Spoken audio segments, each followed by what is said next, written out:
Ezequiel, capítulo 37, ¿les dijo? 38. 38, perdón, 38. 37 es la famosa historia del Valle de los Huesos Secos, ¿verdad? Donde el Señor le hace una pregunta muy interesante al profeta Ezequiel y le dice: ¿tú crees que estos huesos volverán a la vida? Dice que eran huesos secos en gran manera. Y el profeta Ezequiel le dice al Señor: no lo sé, Señor, tú lo sabes. La Biblia nos dice que el Señor le da la orden al profeta Ezequiel de predicarles, de profetizarle a los huesos, y dice que al final aquellos huesos se convierten en un ejército tremendamente poderoso, y al final de esta visión del Valle de los Huesos Secos, el Señor le dice: esta es la casa de Israel, este es el pueblo de Israel, que llegará un momento en el que se levantará, recobrará vida espiritual y natural, y todas las naciones de la tierra glorificarán a Dios al ver que un pueblo que estaba prácticamente extinguido y muerto, pues vuelve a la vida, vuelve a levantarse, y el Espíritu de Dios se mueve en ellos, pues como en cualquier creyente, ¿verdad? Ese es el capítulo 37. Pero si vamos al capítulo 38 y 39, nos habla de que este pueblo, una vez que ya ha sido restaurado, una vez que ya está consolidado como pueblo y habitando en la tierra de ellos de toda la vida, pues al final de los tiempos va a ser atacado. Y ya entraríamos en lo que es escatología, ¿no? Entraríamos en lo que son profecías de largo alcance. Por supuesto, el pueblo de Israel ha librado y experimentado un montón de batallas. Jerusalén ha sido destruido unas cuantas veces y restaurada unas cuantas veces.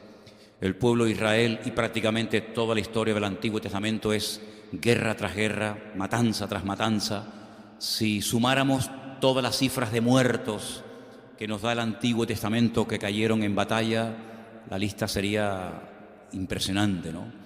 Pero al final de los tiempos, repito, una vez que Israel esté tranquilo, confiado y asentado en su tierra, un rey, un personaje, un líder político que la Biblia en este capítulo lo llama God, ¿vale?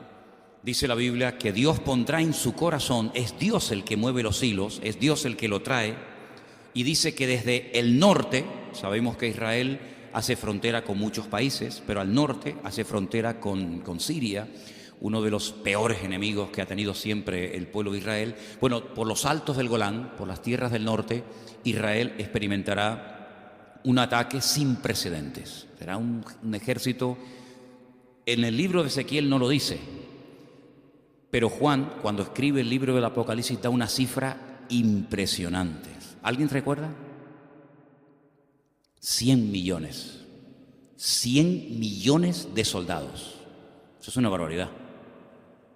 100 millones de soldados, armados hasta los dientes, con el único objetivo de atacar Israel, apropiarse del país, a tomar posesión de la ciudad de Jerusalén. Y bueno, se lleva a cabo la famosa batalla de Armagedón. La batalla de Armagedón, para ir situando un poquito cronológicamente los acontecimientos finales, es una batalla que se lleva al final de la Gran Tribulación, no es algo que ocurre al principio.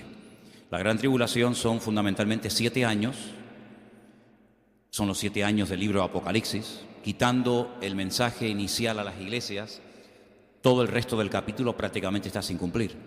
Bueno, pues todas las profecías que leemos en el libro del Apocalipsis se cumplen, se llevan a cabo en un corto periodo de 7 años que conocemos como la Gran Tribulación. Tiempo que en el Antiguo Testamento también se le conoce con el nombre del tiempo de angustia de Jacob, o el tiempo de angustia de Israel, donde millones de soldados dirigidos por este líder llamado God, se unirán otras muchas naciones, y ahí se menciona naciones que en la actualidad tienen otro nombre. Se menciona, por ejemplo, a Cus, a Fut, y todas esas naciones son, por ejemplo, Turquía, Libia, Irán y otras naciones que se van a unir con Rusia, hablemoslo claro, con Rusia, que desde el norte atacará el pueblo de Israel. Vamos a leer el capítulo 38 y prestar atención a las palabras, porque es un capítulo profético muy interesante que tiene que ver con lo que hemos estado viendo el domingo, los acontecimientos finales. Vino a mí palabra del Señor diciendo: Hijo de hombre, pon tu rostro contra Gog en tierra de Magog, príncipe soberano de Mesec y Tubal, son regiones en el Cáucaso, en el norte de Israel, ya tirando hacia Rusia, y profetiza contra él. Y así ha dicho el Señor: he aquí yo estoy contra ti, oh Gog, príncipe soberano de Mesec y Tubal. Y te quebrantaré y pondré garfios en tus quijadas y te sacaré a ti y a todo tu ejército, caballos y jinetes de todo en todo equipados, gran multitud con paveses y escudos, teniendo todos ellos espadas. Persia, ahí está Irán, Cus y Fut con ellos, todos ellos con escudo y yelmo, bien pertrechados para la batalla, bien armados. Gomer y todas sus tropas. Si quieren saber un poquito más acerca de estos nombres, Mesec, Tubal, Gomer, etcétera, tienen que ir a los descendientes de Noé. En el libro del Génesis, ahí ustedes van a encontrar que los 3 hijos de Noé, cuando salen del arca, Sem, Can y Jafet, pueblan toda la tierra, ¿vale? Y unos van hacia el norte, otros van hacia Oriente Medio, otros van hacia África, y ahí pueden ver ustedes dónde están esas naciones y cómo se volvió a repoblar la tierra a través de los hijos. Estos son descendientes de los hijos de Noé, ¿vale? La casa de Togarma, de los confines del norte, y todas sus tropas, muchos pueblos, contigo. Estamos en el versículo 37, déjame leer aquí directamente. Prepárate y apercíbete tú y toda tu multitud que se ha reunido a ti, y sé tú su guarda o su guía. De aquí a muchos días serás visitado, al cabo de años vendrá la tierra salvada de la espada, recogida de muchos pueblos, esta es Israel, a los montes de Israel, que siempre fueron una desolación, mas fue sacada de las naciones y todos ellos morarán confiadamente. ¿Sí? Cuando menos te lo esperas es cuando van a atacar. Subirás tú y vendrás como tempestad, como nublado para cubrir la tierra, serás tú y todas tus tropas y muchos pueblos contigo. No viene él solo, sino viene acompañado de naciones árabes, de naciones del norte de Israel, incluso algunas naciones de Europa, etc. Así ha dicho el Señor: en aquel día subirán palabras en tu corazón y concebirás mal pensamiento. Y dirás: subiré contra una tierra indefensa, iré contra gentes tranquilas que habitan confiadamente, todas ellas habitan sin muros y no tienen cerrojos ni puertas. Así es como están muchas casas en Israel, aunque les parezca mentira. Sobre todo en el norte de Israel hay muchas casas que tienen la puerta abierta o la llave puesta, como se vivía antiguamente en las islas, incluso en La Gomera, que lo llegué a ver hace años. Pues así viven todavía en Israel muchas familias. Para arrebatar despojos y para tomar botín, para poner tus manos sobre las tierras desiertas ya pobladas, y sobre el pueblo recogido de entre muchas naciones, que se hace de ganado y posesiones, que mora en la parte central de la tierra. Israel es geográficamente, en la geografía bíblica, es el centro del mundo, es el ombligo del mundo, como dicen ellos, ¿no? Sabá, Dedán y los mercaderes de Tarsis y todos sus príncipes te dirán: ¿has venido a arrebatar despojos? ¿Has reunido tu multitud para tomar botín, para quitar plata y oro, para tomar ganados y posesiones, para tomar grandes despojos? Versículo 14. Por tanto, profetiza, hijo de hombre, y di a Gog: así ha dicho el Eterno, el Señor, en aquel tiempo cuando mi pueblo Israel habite con seguridad, ¿no lo sabrás tú? Vendrás de tu lugar, de las regiones del norte, tú y muchos pueblos contigo, todos ellos a caballo, gran multitud, poderoso ejército. Subirás contra mi pueblo Israel, ya ahí más claro agua, ahí ya no hay género de duda. Subirás contra mi pueblo Israel como nublado para cubrir la tierra, será al cabo, al fin de los días, y te traeré sobre mi tierra. ¿Quién lo trae? Lo trae Dios. Dios lo trae, Dios lo mueve. Dios pone en su corazón que ven a atacar el pueblo de Israel, para que las naciones me conozcan. Ese es el objetivo, ese es el objetivo. Cuando sea santificado en ti, oh Gog, delante de sus ojos. Porque así ha dicho el Eterno, el Señor: ¿no eres tú aquel de quien hablé yo en tiempos pasados por mis siervos los profetas de Israel, los cuales profetizaron en aquellos tiempos que yo te había de traer sobre ellos? Esto no es nada nuevo, es simplemente volver a recordar lo que ya se había profetizado y escrito.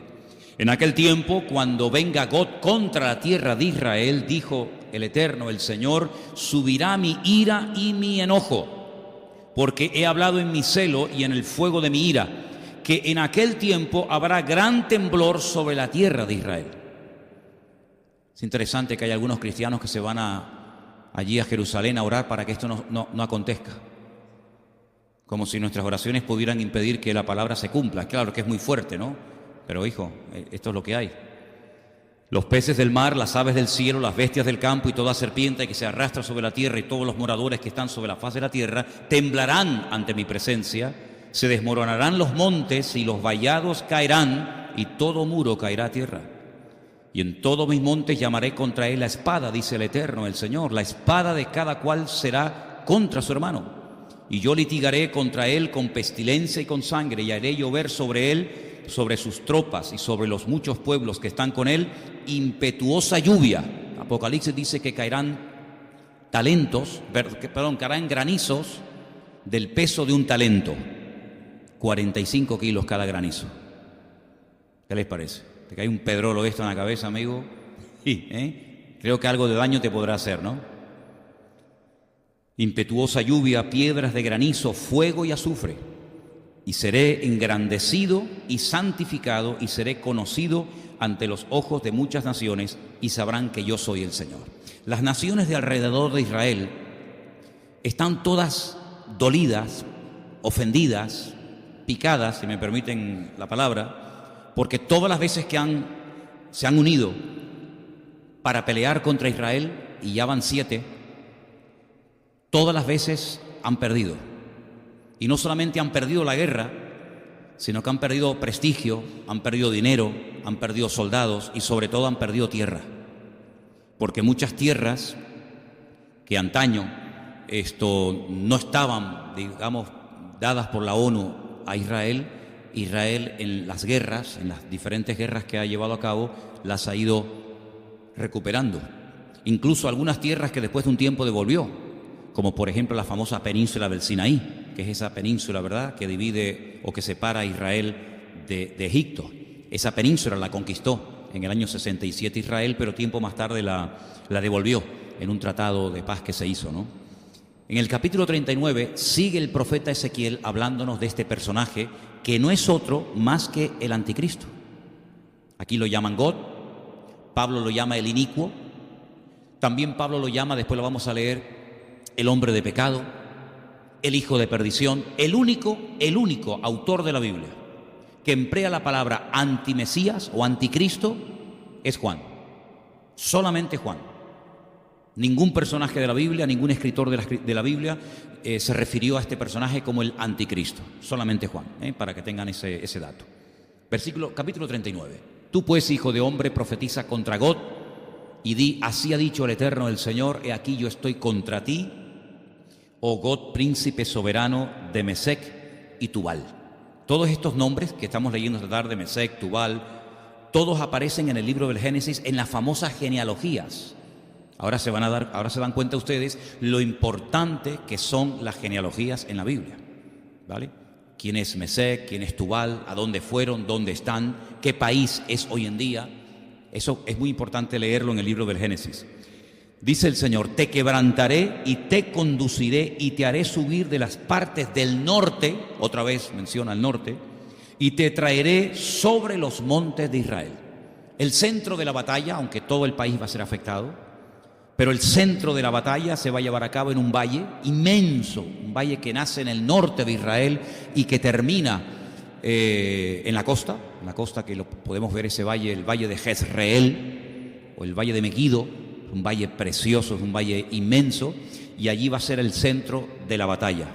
Les dije en una ocasión que Napoleón, cuando estuvo en Israel y vio aquel enorme valle, dijo, este es el valle perfecto para llevar a cabo una gran batalla.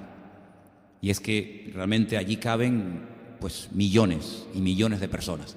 Así que es un valle que prácticamente cruza todo el país, de norte a sur, y puedes ver el final del valle, o el principio, según como lo veas, en la ciudad de Haifa, la ciudad costera, una ciudad muy bonita, una ciudad importante de Israel. Versículo 3, te sacaré y sacaré tu arco de tu mano izquierda y derribaré tus saetas de tu mano derecha. Sobre los montes de Israel caerás. Fíjate, aún no había nacido este hombre. Y ya el Señor le dice lo que va a hacer, dónde va a ser, cómo va a morir y hasta dónde va a ser enterrado. Es que la Biblia cuenta el futuro como si fuera pasado, como algo que ya ha ocurrido. Fíjate que le dice, sobre los montes de Israel caerás tú y todas tus tropas. Los pueblos que fueron contigo, a aves de rapiña de toda especie y a la fiera del campo, te he dado por comida. Es increíble, versículo 5, sobre la faz del campo caerás, porque yo he hablado, dice el Eterno el Señor, enviaré fuego contra Magot, y sobre los que moran con seguridad en las costas, y sabrán que yo soy el Señor. Haré notorio mi santo nombre en medio de mi pueblo Israel, y nunca más dejaré profanar mi santo nombre, y sabrán las naciones que yo soy el Eterno, el Santo de Israel. Después de esta batalla ya no habrá género de dudas de que todas las naciones de la tierra tendrán bien claro que el único Dios que controla, que gobierna, que dirige al mundo es el Eterno, es el Señor nuestro Dios. Haré notorio mi santo nombre en medio de mi pueblo, nunca más dejaré profanar mi santo nombre. Versículo 8, y aquí viene, se cumplirá, dice el Eterno el Señor, este es el día del cual he hablado, esto todavía no se ha cumplido. Estamos leyendo algo que aún no se ha llevado a cabo. Los moradores de las ciudades de Israel saldrán y encenderán y quemarán armas, escudos, paveses, arcos, saetas, dardos de mano y lanzas, y lo quemarán en el fuego por 7 años. Es una gloria, 7 años prendiéndole fuego a todo el armamento que God y todas las naciones que le van a acompañar llevarán a cabo durante 7 años. La destrucción de estas armas. Sí, es algo descomunal, algo que jamás en la historia ha ocurrido, ¿no? 7 años quemando de armamento. No traerán leña del campo ni cortarán de los bosques, sino que quemarán las armas en el fuego y despojarán a sus despojadores y robarán a los que les robaron, dice el Eterno, el Señor. Esto ya pasó. Es muy importante ver cómo a veces en la historia lejana, distante, ya ha ocurrido algo que nos indica cómo puede ser el futuro que estamos leyendo en esta tarde. Por ejemplo, el gran imperio de Egipto, y Faraón, el emperador de Egipto, una potencia militar tremenda. Pánico le daba a las naciones ser atacada por Egipto, era un imperio tremendo, sus pirámides, sus templos, etc. ¿Quién iba a pensar que un puñado de esclavos iban a humillar al faraón, al imperio más poderoso de la tierra? Y no solamente lo iban a humillar en cuanto a su vida espiritual, sino que iban a dejar el país destruido, totalmente destruido, la cosecha, los animales, incluso hasta el heredero. El hijo del faraón murió en la última plaga porque era el primogénito, y a no pintar con la sangre del cordero la puerta de su casa, los postes y el dintel. El ángel de la muerte entró y mató al heredero. El faraón vio la destrucción de todo el país. ¿Quién diría que un pueblo de esclavos Dios lo iba a sacar de una forma tan poderosa? Y ojo, la última noche el Señor dice, vayan por la casa de los egipcios y pídanle que les den oro, plata. Bueno, al fin y al cabo les debían 400 años de sueldo, no habían dado finiquito a Israel. Entonces en la última noche cobren lo que no han cobrado, lo que no les han pagado durante 400 años, que lo paguen en una sola noche. Dice que despojaron a los egipcios, se quedaron arruinados, totalmente destruidos. ¿De dónde se creen ustedes que sacó Israel tanto oro para posteriormente construir el tabernáculo en el desierto? Dice que con los arcillos de las mujeres hicieron un becerro de oro. Y un becerro, un bicharraco, un animal bien grande, solamente con los arcillos y con los aretes. Hicieron un becerro de oro. ¿Cuánto costaría ese becerro de oro al peso? Hoy en día no, una fortuna. Pues le quitaron todas las posesiones a los egipcios. Lo dejaron totalmente arruinados. Y por eso dice aquí que nuevamente, pues ellos van a despojar a sus despojadores. Y a lo que les robaron también. Verso 11. En aquel tiempo, esto es muy interesante este dato, en aquel tiempo yo daré a God lugar para sepultura allí en Israel. El valle de los que pasan al oriente del mar y obstruirá el paso a los transeúntes, pues allí enterrarán a God y a toda su multitud, y lo llamarán el Valle de Hamón Gog. Esto es la multitud de Gog. Ayer hablábamos Serena yo de algo que me ha llamado siempre mucho la atención. Por ejemplo, si ustedes van a Londres, ustedes van a encontrar estatuas por todas partes. Hay una estatua de Churchill, hay estatuas levantadas, monumentos conmemorativos a los soldados que tomaron parte en la Segunda Guerra Mundial. Los países levantan estatuas a sus próceres, a sus líderes. En Israel no vas a encontrar ni una sola estatua de nadie. Me decía Lina, no, pera, yo he visto en Israel una sola estatua. Una estatua en el monte de Sión al rey David, como una arpa. Pues ya no está. ¿Saben que hace 2 o 3 viajes que hemos hecho allí? Ya la estatua de David la quitaron. No hay estatuas ni a David, ni a Salomón, ni a ningún rey, ni a ningún general, ni a ningún soldado, ni a ningún héroe. No hay estatuas en todo el país de Israel con figura humana.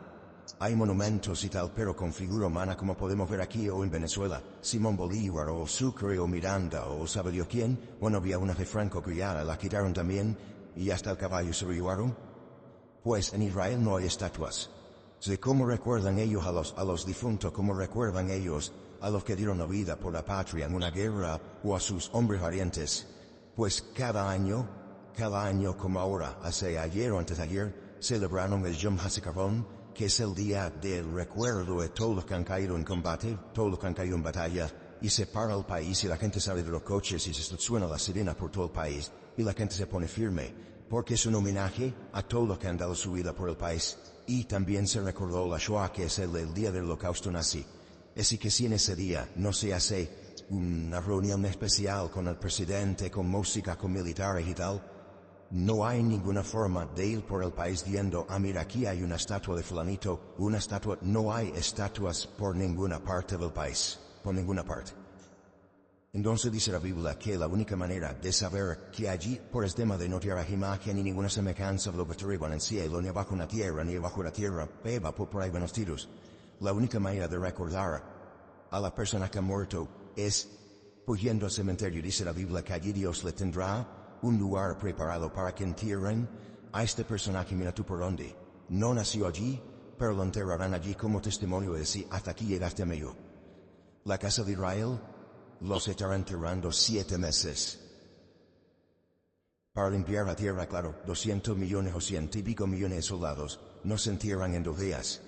7 meses. Enterrando muertos. Es una realidad.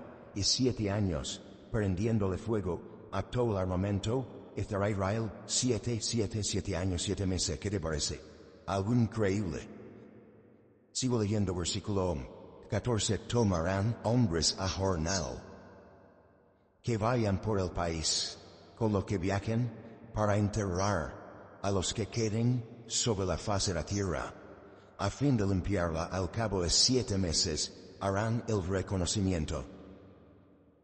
Pasarán los que irán por el país, y el que vea los huesos de algún hombre pondrá junto a ellos una señal para que los entierren los sepultureros en el valle de Hamón Gog, que significa la multitud de Gog. También el nombre de la ciudad será llamada Hamona, y limpiarán la tierra. Hamón significa multitud.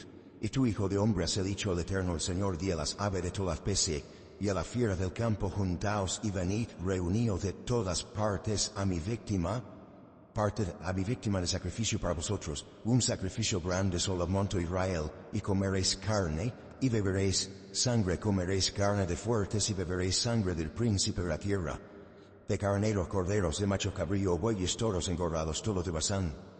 Comeréis grosura hasta saciaros, beberéis hasta embriagaros, de sangre de las víctimas que para vosotros sacrifiqué. Os saciaréis, y así ustedes podrán seguir leyendo todo el resto del capítulo, que realmente impresionante. Sí, que lo que se avecina, hermanos, no es para reírse.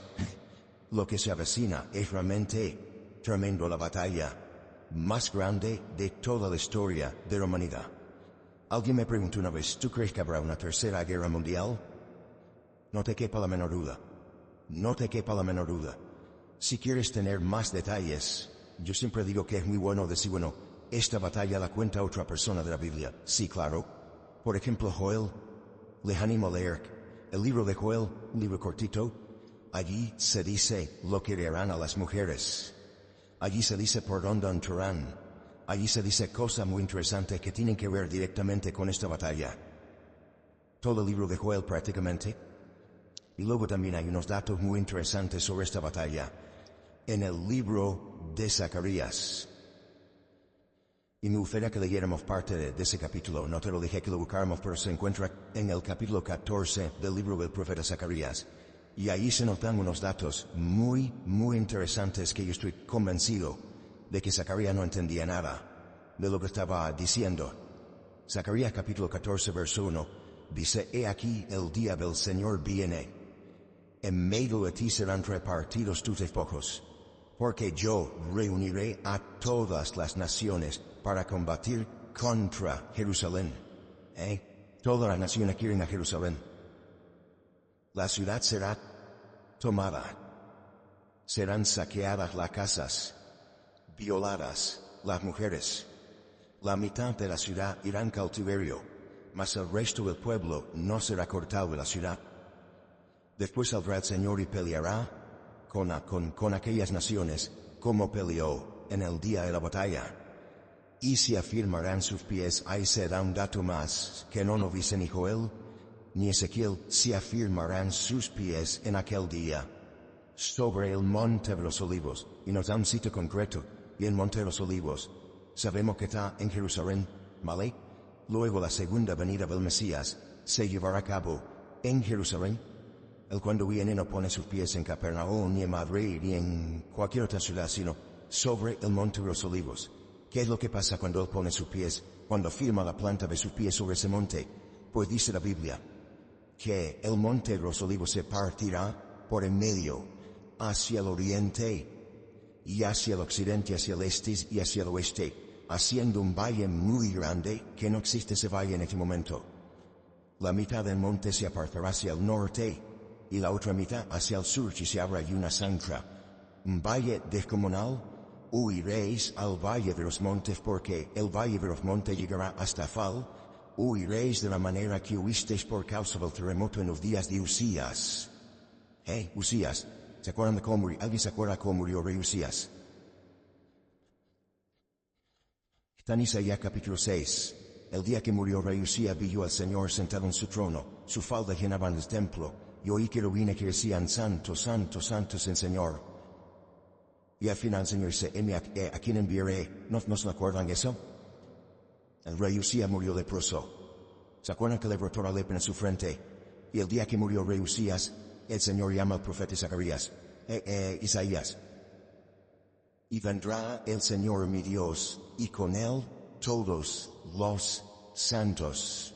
San Pancracio, a Virgen de Guadalupe, no. Todos los santos vendrán con el Señor. Luego ya estaban con Él. Si vienen con Él, es porque ya estaban con Él. Si no, ¿cómo van a venir los que no están con Él? Daros cuenta de los detalles. El Señor viene, pone sus pies sobre el monte de los olivos, pero Él no viene solo. Él viene con sus santas decenas de millares, como se llama en otro versículo en Judas. Y dice la Biblia que viene con todos los santos. Y acontecerá que en ese día no habrá luz clara ni oscura. ¿Usted lo entiende? Yo no. No lo entiendo. Porque si no hay ni luz clara ni luz oscura, será un día, el cual es conocido del Señor, que no será ni de día ni de noche. Ahora no entiendo menos. Porque puede haber mucha luz o poca luz, pero si no es de día ni de noche, ¿qué es entonces? Solamente ese día sabe el Señor cómo será. Porque para nosotros o es de día o es de noche. Será un día diferente. Será un día único. Es que vamos a ver tantas cosas, hermanos. Ustedes se creen que lo sabemos todo. Y cuando estemos en la presencia del Señor, vamos a darnos cuenta que no sabemos nada. Vamos a empezar de cero. Pero sucederá que al caer la tarde, habrá luz. Cuando cae la tarde hay luz. Es como si al revés, no. Cuando cae la tarde es de noche. Pero en este caso al revés. Acontecerá también en aquel día que saldrán de Jerusalén aguas vivas. En Jerusalén no hay ríos, pero saldrán aguas vivas, la mitad de ellas hacia el mar oriental y la otra mitad hacia el mar occidental, en verano y en invierno. Sí, Jerusalén va a cambiar completamente, así que si quieren ver Jerusalén como está ahora, aprovechen para ir ahora, porque cuando venga el Señor va a ser completamente diferente. Habrá un valle inmenso, habrán aguas vivas. Por lo tanto, esto vamos a conocerla ahora para compararla después con aquella que veremos, ¿no? El Señor será rey sobre toda la tierra. ¿Cuánto dicen amén? En aquel día el Señor será uno y uno su nombre. Adonai Echad, dice la Biblia, ¿no? Toda la tierra se volverá como llanura, desde arriba hasta Rimón al sur de Jerusalén, y esta será enaltecida y habitada en su lugar, desde la puerta de Benjamín hasta la puerta primera, hasta la puerta del ángulo, y desde la torre de Ananeel hasta los lagares del rey. Morarán en ella y no habrá nunca más maldición, sino que Jerusalén será habitada confiadamente. Ve, aquí ya viene también la restauración. No solamente la destrucción, el ataque, ¿verdad?, por parte del anticristo y sus tropas, sino que ahora Zacarías nos da un rayo de esperanza, nos da un rayo de luz, y nos dice que Jerusalén va a ser restaurada, va a volver a ser habitada, el Señor estará allí en Jerusalén. Y ahora da un dato muy interesante, versículo 12. Esta será la plaga con que herirá el Señor a todos los pueblos que pelearon contra Jerusalén. ¿Cuál es esa plaga? Dice en el versículo 12, la carne de ellos se corromperá estando ellos sobre sus pies. Sí que no han muerto, están de pie, pero estando de pie vivos, la carne se les va a corromper y se consumirán en las cuencas sus ojos, y la lengua se les deshará en su boca.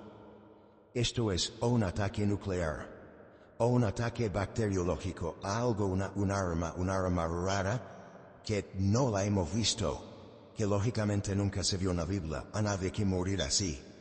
A nadie se debió nunca morir así, pero dice que esta plaga, esta forma de morir, esta forma de aniquilar a millones de seres humanos, será la plaga, el ataque, la condenación, el castigo con la que el Señor va a castigar a todos los pueblos que se atrevieron a atacar la ciudad santa de Jerusalén. Es decir, esto es una referencia directa a armas que son armas modernas, que no existían lógicamente en los tiempos del profeta Zacarías, ni mucho menos. Acontecerá en aquel día que habrá entre ellos gran pánico enviado por Dios. Trabará cada uno de la mano de su compañero y levantará su mano contra la mano de su compañero, se matarán entre ellos. Entre ellos se matarán. Bueno, ya pasó una vez, ¿no? En el Antiguo Testamento ya ha pasado en varias ocasiones, que venían a atacar al pueblo de Israel y al final se matan entre ellos, salen corriendo. Israel obtiene una batalla, una victoria tremenda en aquella batalla. Otra vez volverá. Muertos de miedo, se atacan, se matan los unos a los otros.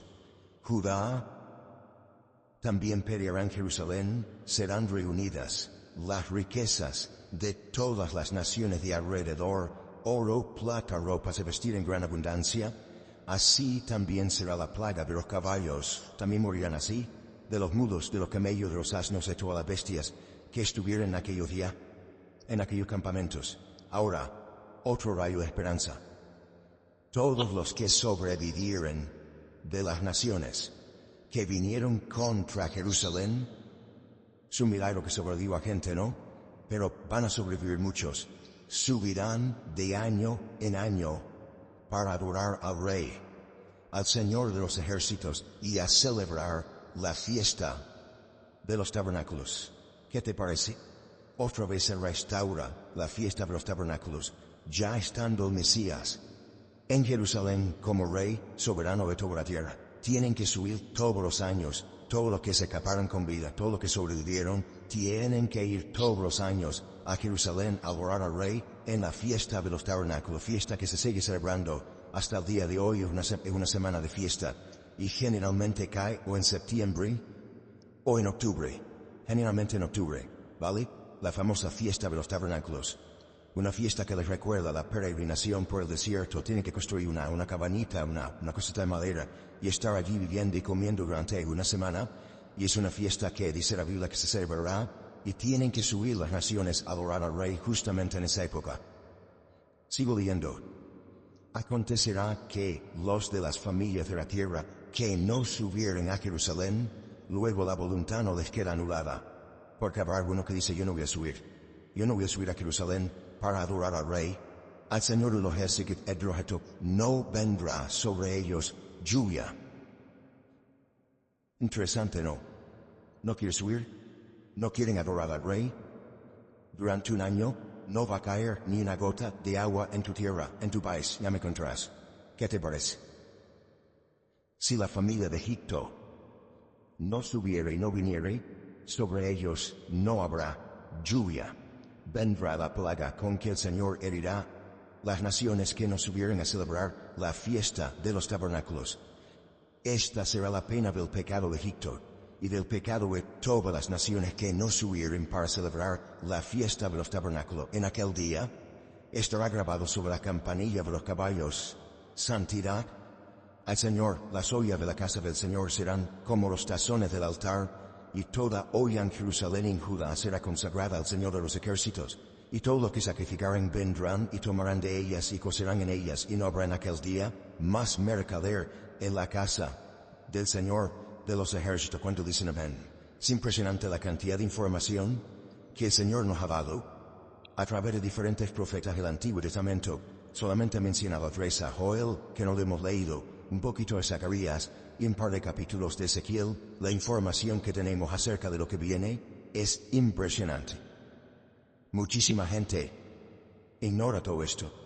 Mucha gente piensa que las cosas van a arreglarse, que todo el mundo se va a portar bien, que los árabes van a ser buenos, que Rusia va a decir, bueno, ¿para qué queremos seguir conquistando? Vamos a quedarnos nuestra tierra. Pero si dijéramos eso, si enseñáramos eso, el buenísimo, ¿no?, que viene una época buena, que no va a pasar nada, pues nos estaríamos engañando. Y estaríamos engañando otra vez a la gente. La Biblia nos habla de que va a haber guerras. Ya lo dijo el Señor, lo leímos el domingo, el capítulo 24 de Mateo, ¿se acuerdan? Y Lucas 21. Guerras, rumores de guerras, reino contra reino, nación contra nación. Algo increíble. Padres contra madres, nuera contra suegras, hijo contra padre, padre contra hijos. Realmente la maldad del ser humano no conoce límites. Y dice la Biblia que cuando estas cosas, no esta batalla en sí, porque esto es al final, pero cuando estas cosas comiencen a suceder, erguid vuestra cabeza, porque sabed que vuestra redención está cerca.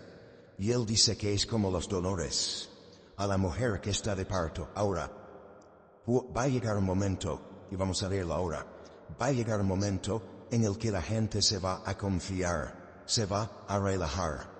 Va a llegar un momento en el que la gente dirá, por fin estamos tranquilos, por fin parece que todo está quieto, que todo se ha calmado. Pero miren lo que nos dice Pablo, porque Pablo es su nombre, que en alguna de las cartas que él escribe, habla mucho acerca de los acontecimientos finales. Quiero llevarles a Primera de Tesalonicenses, por favor. Primera de Tesalonicenses, el capítulo 5, 1 versículo nada más. Primera de Tesalonicenses, capítulo 5, verso 1. Acerca de los tiempos y de las ocasiones no tenéis necesidad, hermanos, de que yo os escriba, porque vosotros sabéis perfectamente, yo espero que también nosotros sepamos perfectamente, que el día del Señor, eso es un sinónimo, es una referencia a la venida del Señor, a los juicios de los últimos tiempos, vendrá como ladrón en la noche. Que cuando digan, escucha, paz y seguridad, este será el eslogan de la campaña del anticristo.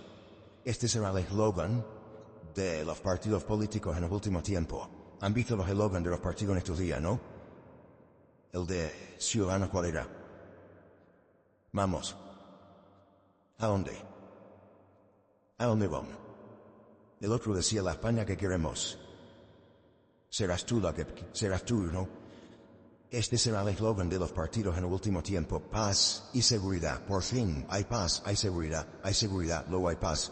Cuidado, cuidado cuando empecemos a escuchar mucho de paz y seguridad, porque entonces vendrá sobre ellos destrucción repentina.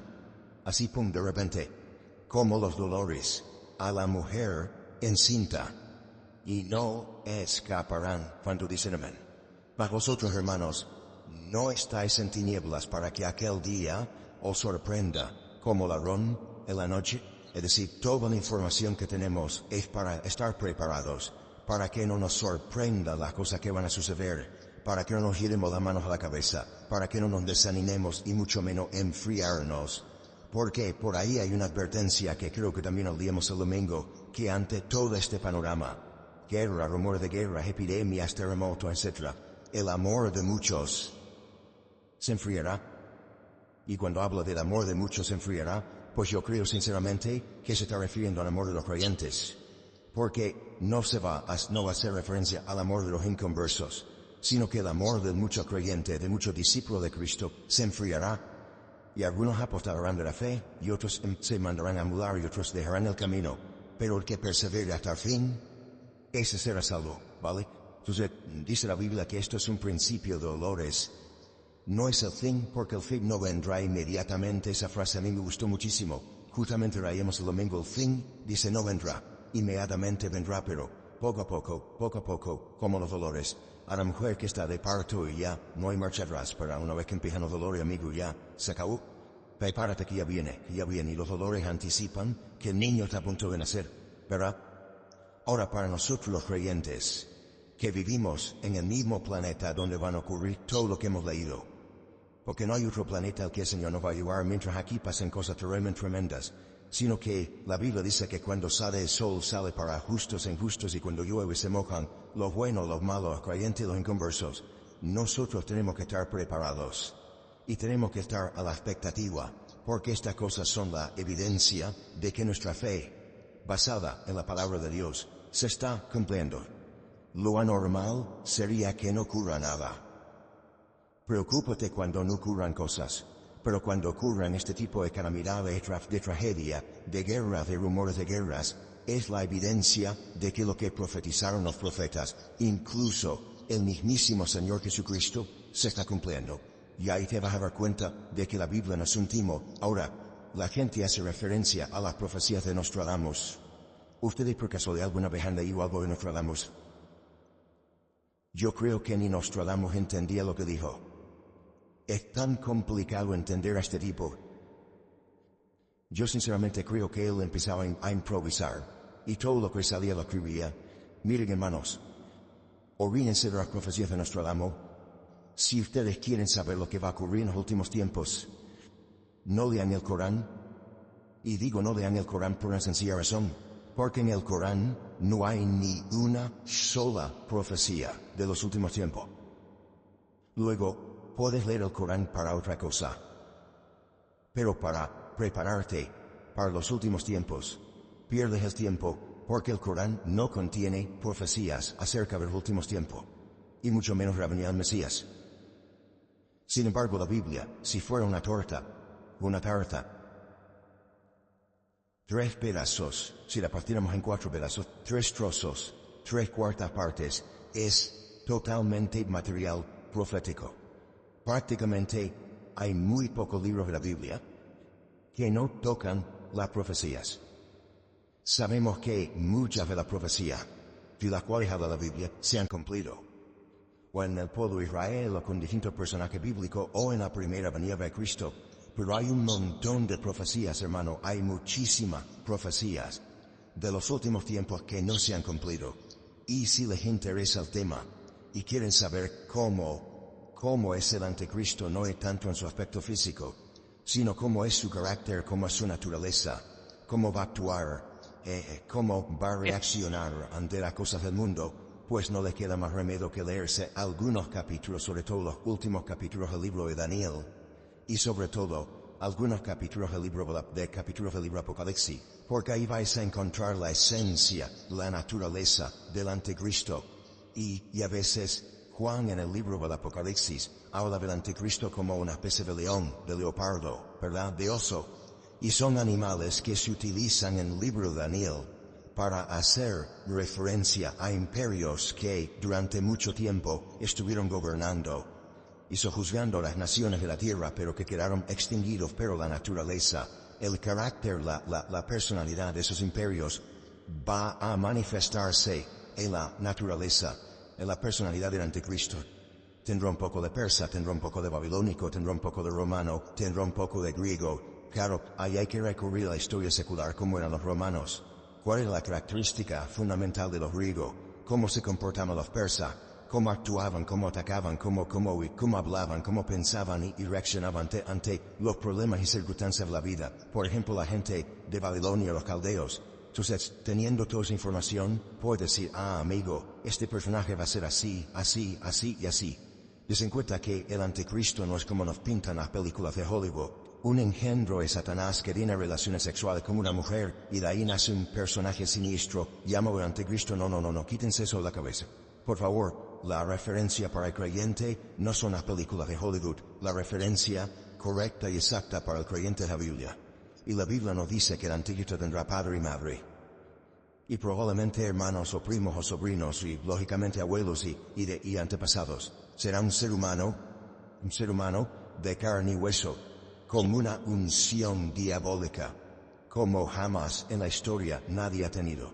Será una mezcla de Nimrod, de Nabucodonosor, de Faraón, de Herodes, de Pilato, de Nerón, de Calígula, de Vespasiano. Será una mezcla terrorífica, más aparte otra mucha característica que tendrá este personaje, que es un líder político. Es un líder político que durante algunos años, no muchos, gracias a Dios, durante un corto periodo de tiempo, fundamentalmente, decimos 7 años, pero realmente en toda la intensidad de la palabra 3 años y medio, estará llevando a cabo un liderazgo siniestro sobre la faz de la tierra. Y quiero leerles algunas descripciones acerca de este personaje. Vamos a 2 de Tesalonicenses. Al final apareció el pasaje, ¿no? Sí, vale. Que al principio no salía, pero bueno, ya lo tenemos ahí. Estamos en 2 de Tesalonicenses, voy a leer del 1 al 10. Fíjense las características de este personaje. Con respecto a la venida, dijimos el domingo que había 2 palabras para definir la venida del Mesías. Una era esa parucía, la segunda y la primera. Epifanía.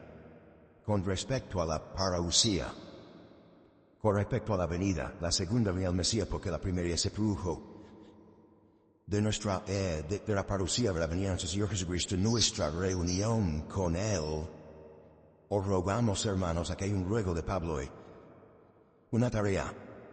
Un día, si tienen tiempo, miren las veces que Pablo utiliza la palabra os ruego, os suplico. No muchas veces, pero hay unas cuantas, y cada vez que Pablo ruega, cada vez que Pablo suplica algo, es algo de trascendental importancia. Aquí tenéis uno, os ruego. Y hay otros que no os lo voy a decir para que ustedes lo encuentren. Tal vez Anderson puede sacar una predicación de ahí. Los ruegos de Pablo, las súplicas de Pablo, alguno creyente. Ruego a... punto suspensivo. Bueno, no movió el tema. Que no os dejéis mover fácilmente de vuestro modo de pensar. Ahora déjame pararme en esa palabra. No tenemos que movernos fácilmente de nuestro modo de pensar. Hay un versículo que dice, en esto pensad. ¿Lo habéis leído? En Filipenses. Elena, búscame un segundito, por favor. Está al final de Filipenses. En esto pensad. Hay otro versículo acerca del pensamiento que nos dice que tenemos que llegar a tener la mente de Cristo. Eso es tremendo, ¿Cómo pensaba Cristo? Así es como nosotros deberíamos algún día llegar a pensar. Cristo nunca tuvo malos pensamientos. La mente de Cristo es una mente perfecta, totalmente centrada con la voluntad del Padre, ¿verdad? Entonces dice que no nos tenemos que dejar mover fácilmente de nuestro modo de pensar. Y yo pregunto, ¿y por qué el creyente en sus pensamientos? En su pensamiento estamos hablando ahora. ¿Por qué puede tener estabilidad? ¿Por qué mentalmente, psicológicamente podemos tener firmeza de criterio? Y no decir, no, ahora creo aquello. No, ahora creo lo otro. Porque la Biblia dice, y vuelvo otra vez a citar a Pablo, cuando yo era niño, yo hablaba como niño, pensaba como niño, juzgaba como niño. Mas cuando ya fui hombre, dejé lo que era de niño, dejé, y que es el dejarlo de niño. Repito, cuando yo era niño, hablaba. El vocabulario, pensaba pensamientos, y juzgaba, mi forma de actuar como niño. Mas cuando ya fui hombre, cambié mi forma de hablar, mi forma de pensar, y mi forma de actuar. Lo viejo no, me fascinó. Por eso dice, hermanos, os ruego que no os dejéis, no os dejéis mover fácilmente de vuestro modo de pensar. Y vuelvo a hacer la pregunta, ¿y cómo podemos tener un criterio fijo? Permítame la presión cabezón y decir, aquí no me muevo. Porque ya no soy un niño. Porque ya tengo una información. Porque ya tengo un conocimiento. Y cuando yo era un chiquillaje espiritualmente hablando, cuando yo era un niño, una persona inmadura, inexperta, neófita, otra palabra que aparece en la Biblia, pues me podían engañar y me podían decir, oye, que ahora hacemos esto, y ahora hacemos lo otro, y ahora decimos, no, momentito. Ya no me voy a dejar mover fácilmente de mi modo de pensar. ¿Por qué? Porque ahora mis pensamientos, cuando vienen a mi mente, yo los filtro, yo los cuelo y digo, ¿qué dice el versículo de lo fuerte? Todo lo que es verdadero. Ahí está.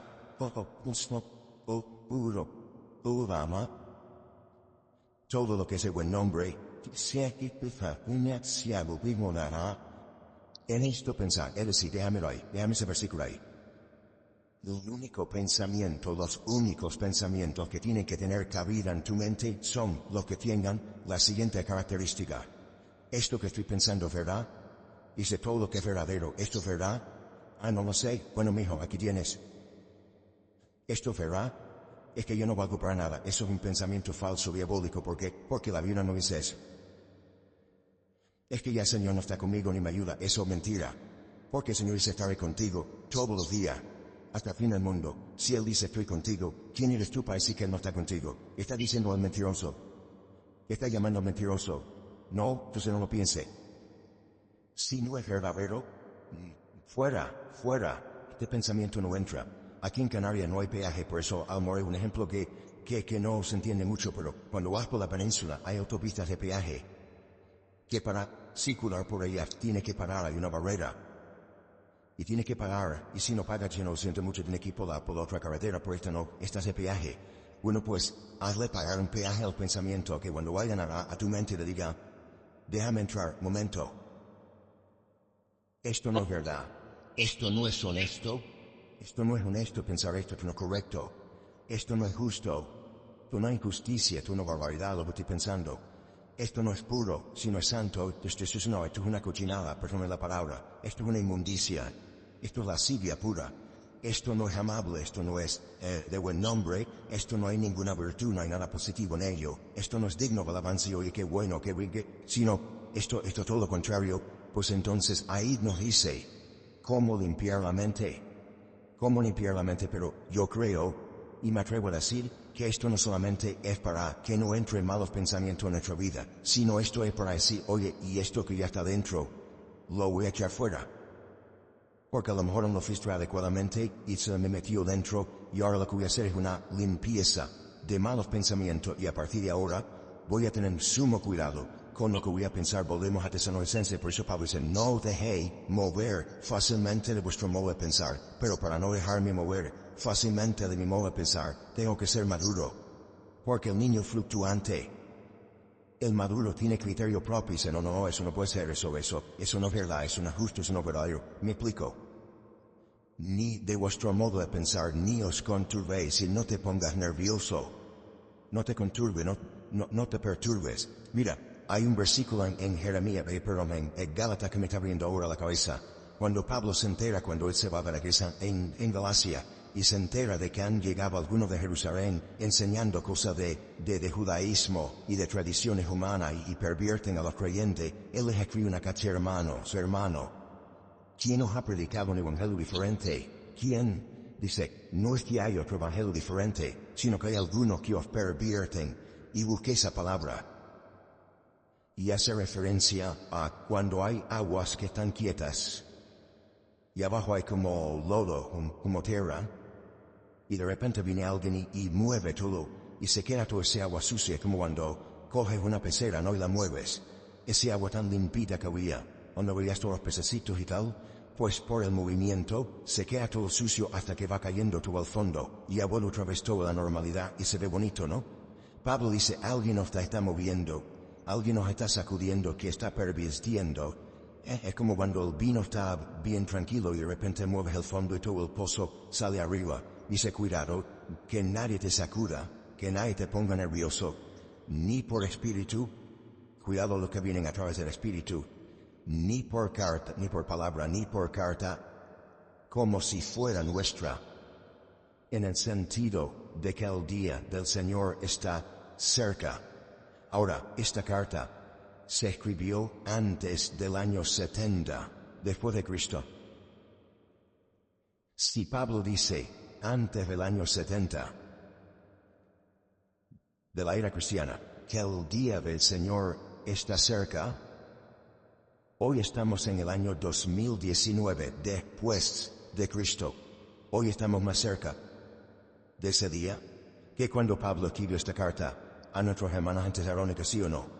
Te das cuenta si esta gente en aquel tiempo, en el siglo I, vivía con la expectativa de que el día del Señor está cerca, el Señor viene pronto, el Señor viene pronto. Cuanto más tú y yo tenemos que vivir mentalizado de que el Señor, claro que viene pronto, no te quepa la menor duda, queda cada vez menos tiempo para que se cumplan todas las cosas que estamos leyendo en esta noche. Nadie os engañe, en ninguna manera, porque también dice en Mateo 24 que nadie os engañe, porque vendrán muchos falsos cristos, y no se refiere a personas que se hacen pasar por Cristo, falsos ungidos. Recuerda que la palabra Cristo es la palabra hebrea Mashiach, que no es un nombre propio, es un título, es una característica. Vendrán falsos ungidos. ¿Y a dónde van los falsos ungidos? Al estadio. ¿A dónde van los falsos ungidos? Al supermercado. ¿A dónde van los falsos ungidos a compartir su falsa doctrina? ¿A dónde van? A las iglesias. Los falsos ungidos no van por la calle, los falsos ungidos entran dentro de las congregaciones para perturbar a los creyentes. Y Pablo dice, perdón, el Señor Jesucristo dice, vendrán falsos ungidos vestidos con pieles de oveja, aunque son lobos. Dice, pero no vendrá, nadie os engañe de ninguna manera, porque no vendrá sin que antes venga la apostasía. Se manifieste, se dé a conocer el hombre de pecado, ese God. Este que está ahí, ese God, ese es el anticristo. Daniel lo llama el cuerno pequeño. Porque es un cuerno pequeñito que en una visión que él tiene de una bestia con 10 cuernos, de repente ve uno pequeñito que se levanta medio de los 10 y empieza a hablar blasfemias, se levanta y hace guerra contra los creyentes. Y dice que vence de los 10 a 13, que eran 7 al final. Y por eso lo llama el cuerno pequeño, pero es el mismo, el hombre de pecado, el hijo de perdición, el cual, este tipo, se opone. Eso es un anticristo. Alguien que se opone, alguien que reemplaza, que anula a Cristo, se opone y se levanta contra todo lo que se llama Dios. O es objeto de contos de telas en la guerra a todo el mundo, tanto que se sienta en el templo de Dios, como Dios, haciéndose pasar por Dios. Ha habido diferentes opiniones a lo largo de la historia sobre la interpretación de ese versículo. ¿Qué significa? ¿Qué quiere decir Pablo cuando dice que este inicuo, este hijo de perdición, se sienta en el templo de Dios como si fuera Dios, haciéndose pasar por Dios? Algunos dicen, bueno, el templo de Dios somos nosotros. Pablo dice, no quiero que ignoréis que vosotros sois el templo del Espíritu Santo de Dios, el cual mora en vosotros. Pero eso es una mala interpretación. Porque ¿cuál es el lugar en el que se puede sentar el anticristo? En el cuerpo de Cristo, en la iglesia. ¿Cuál? Algunos, el Vaticano. El Vaticano no existía en aquellos tiempos, ¿no? Tanto que se sienta en el templo de Dios, haciéndose pasar por Dios. Tenemos que buscar información paralela, porque con eso no nos queda clara la aplicación. Entonces tenemos que recordar otra vez Mateo capítulo 24, cuando el Señor Jesucristo dice, el que lee, entienda. Como diciendo, ojo al dato que lo que te voy a decir es una información muy importante. El que lee, entienda. Cuando veáis la abominación desoladora, de la cual habló el profeta Daniel, ya irá la aplicación. Abominación desoladora. Eso es una frase que la cuentas en la calle, la dicen en el mundo, y la gente no te entiende nada, porque es un lenguaje puramente eclesiástico, puramente bíblico. Abominación desoladora. Quitando una reunión de este tipo, esta expresión ni la usamos en nuestro diario hablar, en nuestras conversaciones con nadie. Es una expresión técnica. Es un vocablo técnico. Significa, para que nos entendamos todos, la profanación del lugar santísimo. ¿A qué lo entiendes ahora? Abominación desoladora significa la profanación del lugar santísimo. ¿Y eso dónde estaba? En el templo de Jerusalén. ¿Ha habido algún precedente en la historia de una abominación desoladora? Sí. Sí. Cuando Alejandro Magno murió, que fue el tercer imperio, primero eran los babilónicos, después eran los medos persa, el tercero fue Grecia y el cuarto fue Roma. Cuando murió Alejandro Magno, el imperio griego, como no dejó descendencia, todo su vasto territorio, que era inmenso, lo dividieron entre 4 generales. Ahí pues ponen a entender por qué cuando Daniel ve al imperio griego en aquella visión de las bestias, él ve que el imperio griego es representado por un leopardo con 4 cabezas. Y esas 4 cabezas son los 4 generales que se dividieron su territorio, que si no me equivoco eran Ptolomeo, Casandro, Seleucus y Sirimaco. Nombre raro, ¿verdad?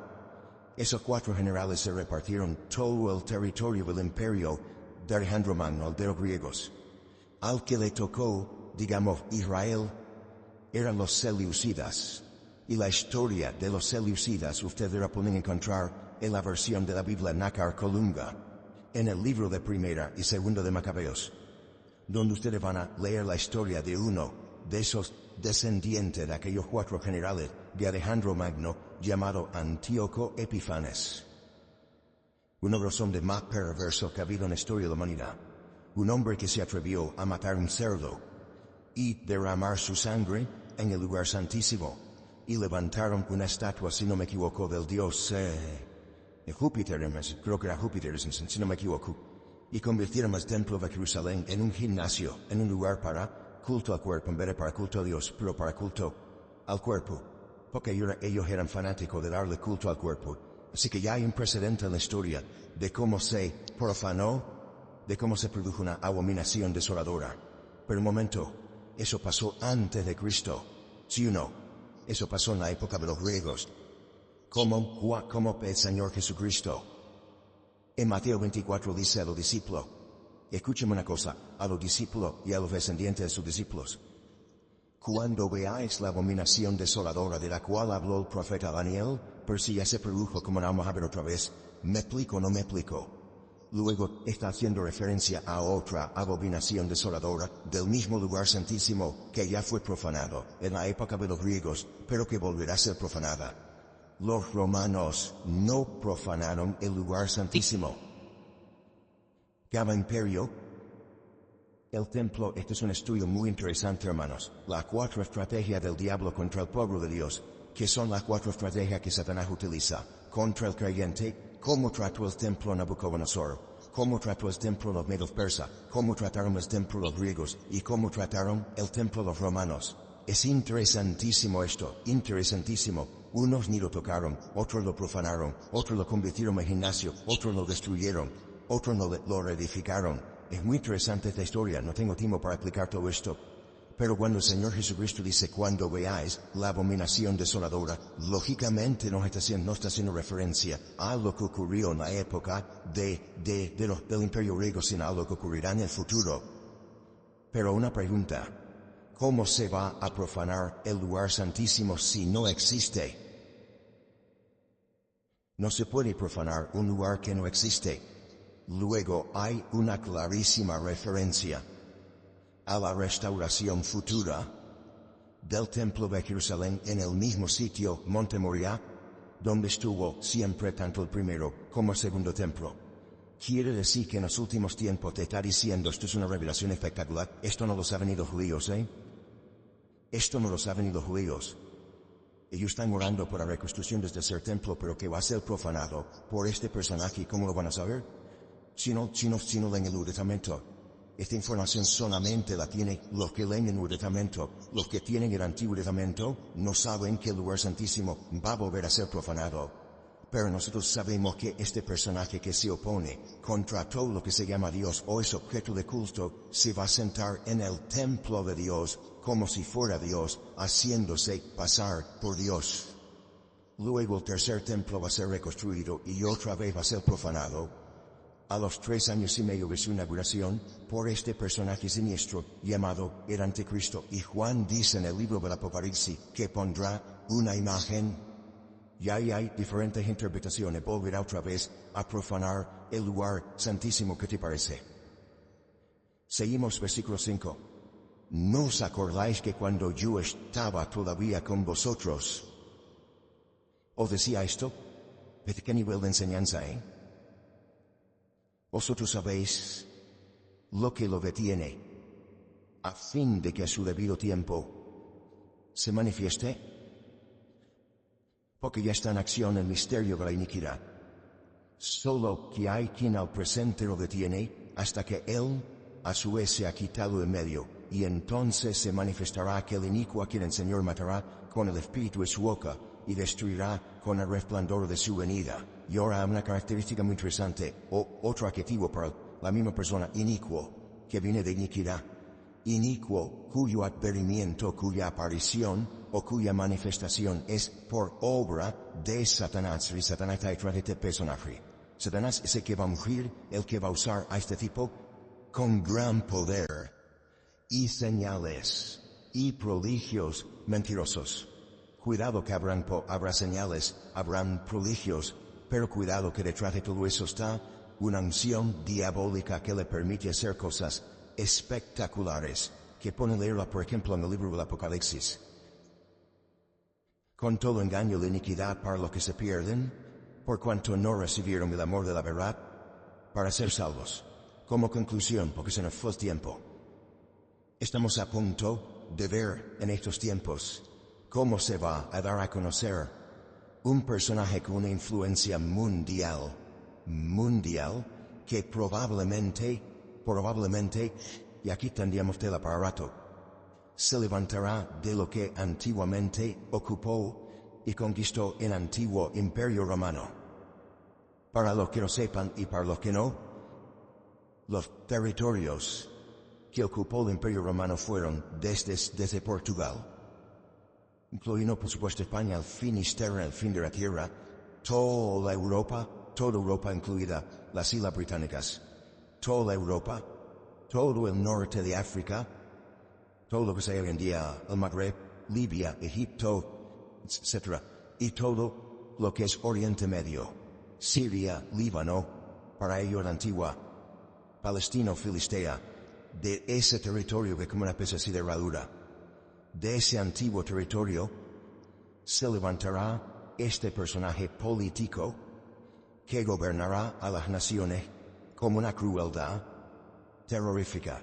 Tendrá un poder militar ilimitado, tendrá un poder económico brutal y tendrá una unción o un respaldo espiritual tremendo. Porque hay otro personaje del cual no habla el Antiguo Testamento. Mira tú por dónde. Esto es curioso, Solamente el Nuevo Testamento del Anticristo o del inicuo, el Antiguo Testamento está plagado de profecía, pero no nos dice nada sobre el falso profeta. Solamente el Nuevo Testamento nos da esa información. ¿Te das cuenta cómo hace falta leer los dos porciones de la Escritura? Si no te queda cojo. ¿Quién es el falso profeta? Es el líder religioso, el jefe de la publicidad, el que va a intentar llevar a la gente a los pies del anticristo para que terminen casi adorándolo y convirtiéndolo en una especie de Dios o de semidios. Y digamos que uno se va a encargar de las cuestiones políticas y otra de las cuestiones religiosas. Y de los dos nos habla mucho, largo y tendido, con infinidad de detalles Juan, en uno de los capítulos, si no me equivoco, el 12 y el 13 del libro del Apocalipsis, donde te habla de su apariencia, de cómo habla, de cómo camina, de cómo actúa, etcétera, etcétera. Dice que tendrá apariencia de cordero, pero cuando abre la boca, la apariencia es una cosa, pero cuando abre la boca dice que es como un dragón. Y sabemos que el dragón es uno de los animales mitológicos que emplea el Nuevo Testamento para hacer referencia a Satanás. Es el dragón, la serpiente antigua. Entonces, estemos atentos, porque esto se va a dar de una forma tan normal. El mundo está clamando a gritos por alguien, da igual si es de izquierdas, de centro, de derecha, de ultraizquierda, de ultraderecha, de ultracentro, no sé si hay ultracentro, pero el mundo está como loco clamando por alguien que arregle la economía, por alguien que arregle los conflictos sociales, laborales y políticos del mundo. Y ese personaje se va a levantar con una unción diabólica. ¿Por qué tanta unción? ¿Por qué tanto apoyo del diablo? Y concluyo, porque es la última, y lo digo claro así, es la última oportunidad del diablo para convertir al mundo en sus esclavos o en sus siervos. Después ya no quedan más oportunidades. Es decir, lo probó con Alejandro Magno, lo probó con César de Roma, lo probó con Hitler, lo ha probado de todas las maneras habidas y por haber. Y siempre de una manera u otra le ha salido el tiro por la culata. Ha usado filosofía, religiones, medios de comunicación, artistas, pintores, políticos, etc. Pero todavía no ha logrado alcanzar sus objetivos.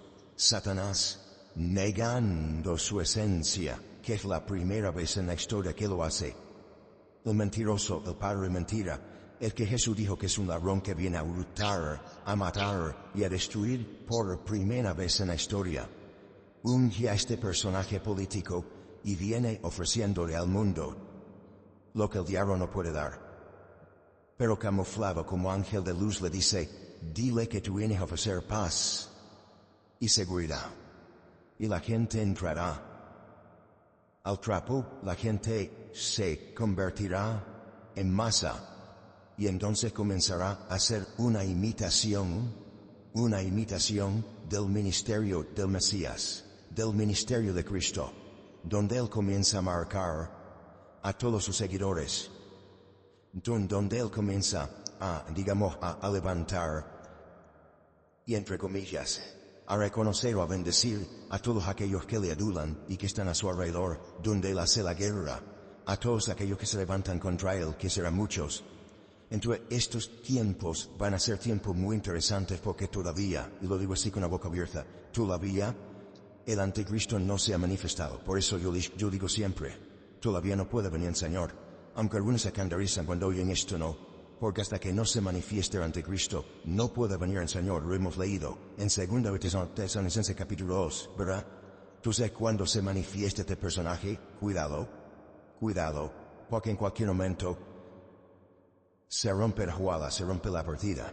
Por eso, hermanos, estemos velando, estemos orando, tenemos una gran ventaja las redes sociales, el internet, los medios de comunicación, los que tenemos canales internacionales en casa que pone las noticias de Rusia, o las noticias de Oriente Medio, o de Arabia, o de cualquier país, y te enteras de cosas que los telediarios de cada día a las 3 y a las 5 de uno nunca salen. Pues estemos al día. Si alguien se entera de cosas que tienen que ver con cumplimientos de palabra profética, dilo, comienza a decirlo, como cuando por ejemplo se dijo, oye, que ya están comenzando a utilizar el microchip en muchas naciones, en muchos países. Bueno, pues son datos, son informaciones que nos vienen bien para darnos cuenta de que los tiempos se van acortando y acortando y acortando, y que en cualquier momento tal y como está el mundo, yo no sé si perciben o tienen esta sensación, Hermano, el mundo se ha vuelto loco, ¿eh? En cualquier momento, o por Rusia, o por China, o por el de Corea del Norte, o por o por Trump, o por el árabe, o por Israel, en cualquier momento se va a armar aquí el follón impresionante. Ya están haciendo movimiento, las tropas, los soldados, los misiles, los botones. Hermano, estamos viendo tiempo muy interesante, y lo bueno de todo esto es lo malo que se va a poner todo, ¿eh? Esto es lo bueno, ¿eh? Lo bueno de esto, hermano, es que esto se va a poner como una olla a presión. Pero el que persevera hasta el fin, ese será salvo. Así que vamos a cubrirnos las espaldas los unos a los otros, amigos hermanos. ¿Habrá aquí algunos que perseveren hasta el fin? ¿Habrá alguno aquí que se enfriará por el camino y abandonará? Espero que no. Cierra tus ojos, vamos a orar al Señor. Padre Celestial, muchas gracias por tu palabra.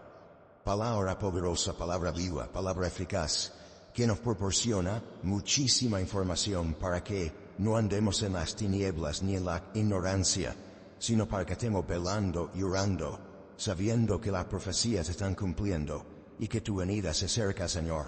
Guarda a tu pueblo Israel, guarda a tus hijos sobre toda la faz de la tierra, que tu iglesia esté avivada, que el fuego no se apague en los corazones, que nadie se desanime, que nadie tire la toalla, que seamos fieles, perseverantes hasta el fin.